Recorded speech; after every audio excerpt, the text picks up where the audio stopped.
বলক আজি আপোনালোকলৈ ধুনীয়া এখন ঠাইলৈ লৈ যাম যিটো আছে গাঁৱৰ মাজত আৰু গাঁৱৰ মাজত থকা কাৰণে ইয়াৰ নাম থোৱা হৈছে গ্ৰামানুভূতি। দেখিছে নহয় ডলাত কিমান ধুনীয়াকৈ গ্ৰামানুভূতি লিখি থোৱা হৈছে, বহুত বেছি ভাল লাগিছে দেখি। তাৰপিছতে ইয়াতে আপোনালোকে দেখিবলৈ পাব এটা টঙি ঘৰ। টঙি ঘৰটো এয়া দেখিছে, আপোনালোকক দেখাই দিছোঁ। ওপৰলৈ উঠি গৈ পিনি নানা ধৰণৰ বস্তু আপোনালোকে দেখি পাব।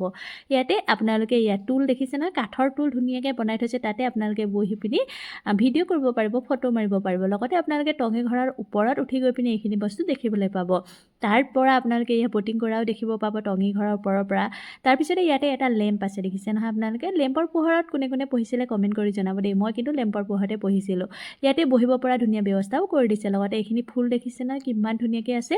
তাৰপিছতে টঙি ঘৰৰ তলতে আপোনালোকে ঝুলনা দেখিব, তাতে আপোনালোকে ধুনীয়াকৈ ঝুলিব পাৰিব।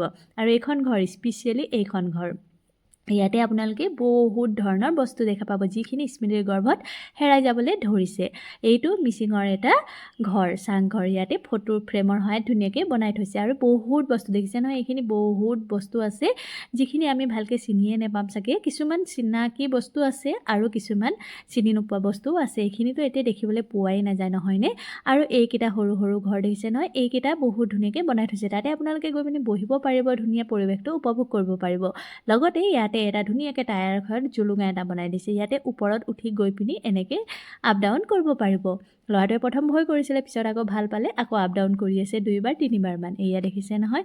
আৰু ইয়াতে মই ৰিলছ এটাও বনাম ভাবিছিলোঁ, কিন্তু বনাবলৈ নহ'লগৈ। এয়া দেখিছে ল'ৰাটোৱে লেম্প চুই আছে। ল'ৰাটোক মই চিনাকি কৰাই দিছোঁ, আগতে আমি এনেকৈ লেম্পৰ পোহৰৰ সহায়ত পঢ়িছিলোঁ। আৰু ইয়াতে দেখিছে এটা ঢাৰিত কেনেকৈ ধুনীয়াকৈ ঘৰটো আৰ্ট কৰি থৈছে, লগতে তাত ধুনীয়াকৈ লিখি থৈছে। আৰু এয়া মিচিঙৰ জুহাল, কিমান ধুনীয়াকৈ বনাই থৈছে চাওকচোন। ওপৰত চাং খৰি থোৱা, তলত জুই। আৰু ইয়াতে আমি বটিঙো কৰিলোঁ। আপোনালোকক অলৰেডি মই ক'লোঁ বটিং কৰিব পাৰি বুলি, আৰু ইয়াতে ল'ৰাটোৱে কৰিম বুলি কোৱা কাৰণে ইয়াত আহি বটিঙো কৰিলোঁ। ভাল লাগিল বটিং কৰিও।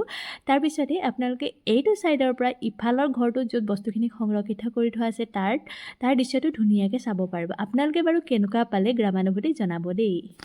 আৰু এটা কথা ক'বলৈ পাহৰিলোঁ, ইয়াতে ৰেষ্টুৰেণ্ট এখনো আছে, আপোনালোকে খাবলৈও পাৰিব ধুনীয়াকৈ বস্তু অৰ্ডাৰ কৰি পিনি। আজিলৈ বাই বাই।